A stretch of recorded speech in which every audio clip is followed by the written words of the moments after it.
Showtime na showtime si Renz Abando, bounce back game. Napabilib kahit itong former Golden State Warriors sa ating kababayan. Napaka-solid dumepensa ni Renz. Second game na ni Renz Abando sa KBL Korean Basketball League. First game of the season ay natalo nga ang KGC sa kamay ng LG Sakers, ang kupunan ng former NCAA player na si Justin Gutang. Coming off the bench pa rin si Renz at nakaharap nila ngayon ang KBL team na Sangmu. Under 4-minute mark na nang ipinasok sa first quarter ang ating kababayan. Instant offense for Renz Abando, corner long 2-pointer. Nagtapos ang opening quarter lamang ang KGC Anyang 24-19.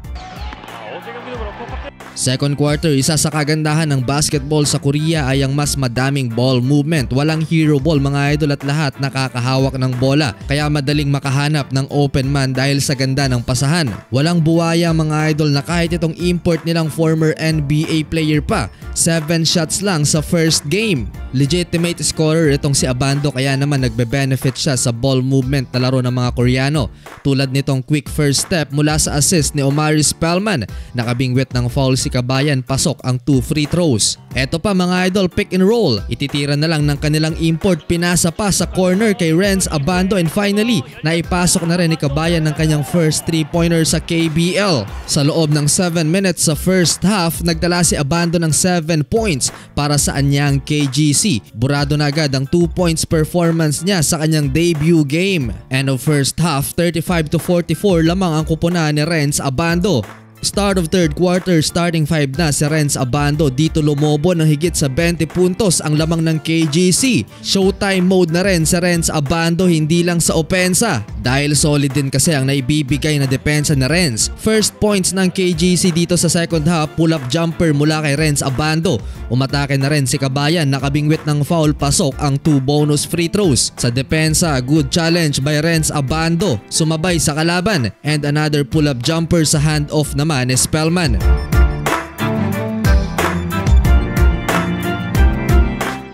May steal din si Renz, sabay pasa kay Spellman for one-handed dunk.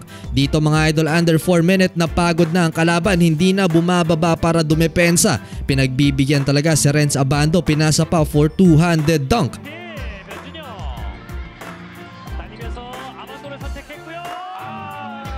Eto, counted as block mga idol. Ang tindi ng challenge dito ni Abando na kahit itong si Omari Spellman na former NBA player napabilib sa depensa ng ating kababayan. 49-73, tambak na ang kalaban mga idol. Fourth quarter, hindi na nahabol pa ng kalaban ang malaking lamang ng KGC Anyang, kaya sa huli panalo ang kupunan ni Renz Abando. First win ngayong KBL season. Final score 90-73, bounce back game for Renz. Nagpahabol pa ng alley-oop layup sa fourth quarter. Sa kabuuan, nagtala ng 19 big points si Abando, shooting 62% from the field with 3 rebounds, 1 assist, 1 steal, 1 block sa loob ng 14 minutes na paglalaro.